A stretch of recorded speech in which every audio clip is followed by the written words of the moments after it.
I love men. நீ எலும்பு சப்பல கொட்டே உன் தம்பி செய்வன முட்டே உங்க அக்கா வந்தா கிட்டே உங்க அப்பா Thalle சொட்டே. So hey, what's up gang, welcome back to another video. And இந்த வீடியோ ஆரம்பிக்கிறதுக்கு முன்னாடி நான் ஒரு சின்ன டிஸ்க்ளைமர் கொடுத்துக்கிறேன். This video is not about men versus women. This is not a gender war. அதாவது ஃபர்ஸ்ட் சிம்பிளான கொஸ்டின்ஸ்ல தான் ஆரம்பம்.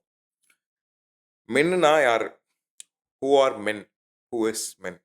அப்படிங்கிற ஒரு கேள்வி எனக்கு வந்துச்சு. அந்த கேள்விக்கான ஆன்சர் நான் பண்ணிக்கிட்டது என்னன்னா, ஒரு பேம்பர் பண்ண வேண்டிய பேம்பரிங்கை எதிர்பார்க்கும், பேம்பருக்காக ஏங்கும் ஒரு குழந்தை அப்படிங்கிறது தான் என்னுடைய டெஃபினிஷன் ஆஃப் மென். அண்ட் இன்னொரு விஷயம் என்னன்னா, ஒரு நிதர்சனமான உண்மை, ஏற்றுக்கொள்ள முடியாத ஒரு கசப்பான உண்மை என்னன்னு கேட்டிங்கன்னா, மென் R loved under a condition. So men are loved conditionally or unconditionally? அப்படிலாம் இல்லை, அன்கண்டிஷனாக Unconditionally.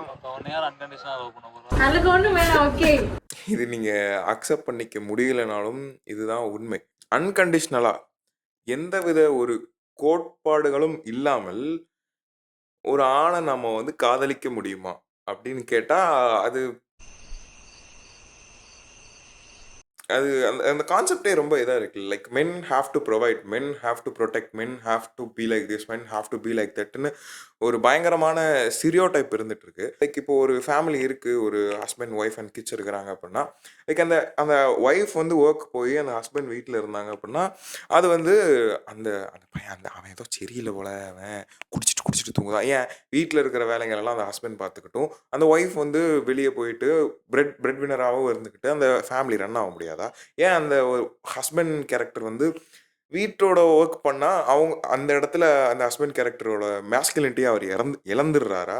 ஏன் men are protectors, men have to be strong. Men வந்து ஒரு இடத்துல ஸ்லிப் அவுட் ஆகி தன்னோட எமோஷன்ஸை வெளியே காட்டி விட்டார் அப்படின்னா அவ்வளோதான். டேய் மச்சி, கீழே விழுந்துட்டேன்டா, கால் வலிக்குதுடா. கால் வலிக்குதா? பொட்டையாடா நீ உட்காந்து அழுதுனுக்கிற? ஸோ இந்த மாதிரி ஒரு ப்ராப்பகேண்டாஸ் வந்து ஒரு ஆஸ் அ சைல்டாகவே நமக்குள்ள என்கிரேவ் பண்ணப்பட்டிருக்கு. ஏன்னா இன்னொரு பெரிய டவுட் இருக்கு. என்னன்னா, விமென்க்குன்னு ஒரு டே இருக்கு. அதை நம்ம செலிப்ரேட் பண்ணுறோம், விமென்ஸ் டே அப்படின்னு செலிப்ரேட் பண்ணுறோம். லைக் அதே மாதிரி மென்னுக்குன்னு ஏன் டே இருக்கு? ஆக்சுவலி செப்டம்பர் 19 நினைக்கிறேன். அந்த வீடியோ எடுக்கிறதுக்காண்டி நான் செக் பண்ணேன். செப்டம்பர் 19, நவம்பர் 19 நினைக்கிறேன். அண்ட் மென்னுக்கு ஒரு டே இருக்குது, பட் வி டோன்ட் லைக் அக்னாலேஜே பண்ணுறது இல்லையே. அதை இப்போ நான் சர்ச் பண்ணி பார்த்தா தான் தெரியுது மென்னுக்குன்னு ஒரு டே இருக்கான்னு. அதை அக்னாலேஜே பண்ணுறது இல்லையே. அது ஏன் அது ஏன் அது ஏன் ஒரு பார்ஷியாலிட்டி நமக்குள்ள? அந்த பார்ஷியாலிட்டி யார் பண்ணுறது? நம்மளே தான் பண்ணுறோம். நம்மளுக்கு ஏன் பார்ஷியாலிட்டி பார்த்துக்கிறோம்? ஆக்சுவலி மென் டூ ஹாவ் எமோஷன்ஸுங்கிறது வந்து ஒரு மித்தாவே போயிடுச்சு. But men do have emotions. So அதை வெளியே அவங்க யாருக்கிட்டையும் அவ்வளோவா சொல்ல முடியறதில்ல. அதுதான் உண்மை. லைக் வித்தின் என் க்ளோஸ் ஃப்ரெண்ட்ஸ், எனக்கு லைக் நீ நானும் வேற இல்லடாங்கிற மாதிரி ஒரு லிட்ரலாக இருக்கிற ஃப்ரெண்ட் குரூப் கிட்டேயுமே எமோஷன்ஸ் ஷேர் பண்ணிக்க முடியல மென்னால்.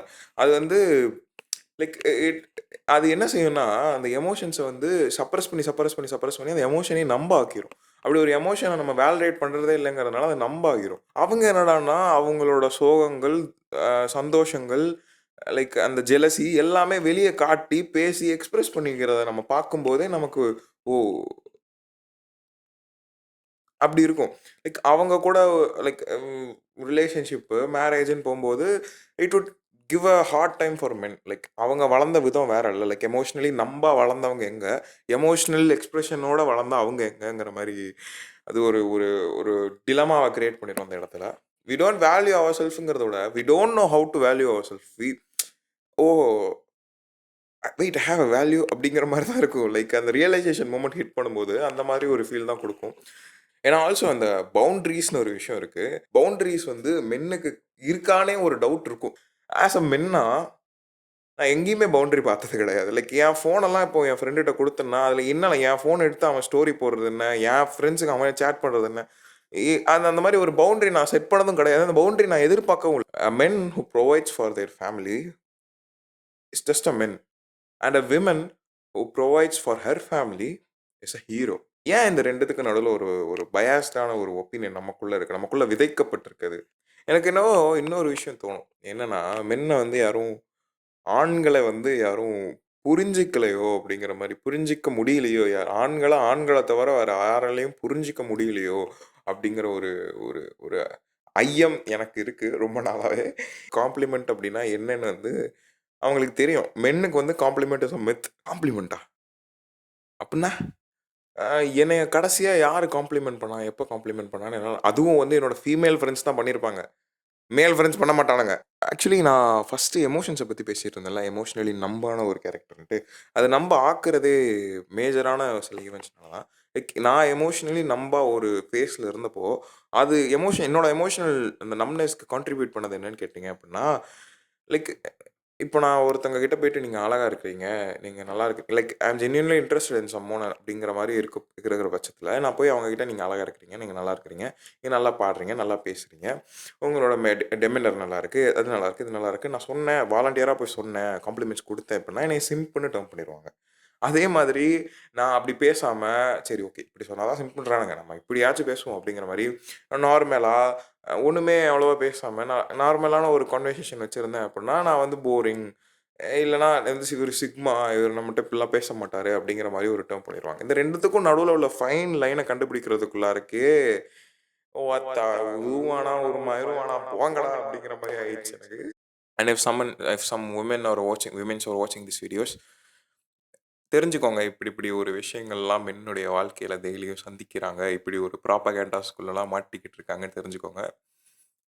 யாஹ்! அண்ட் இன்னொரு நல்ல வீடியோல பார்ப்போம். Until then bye bye. Boundary, boundary, boundary. ஆம்பல, ஆம்பல, ஆம்பல.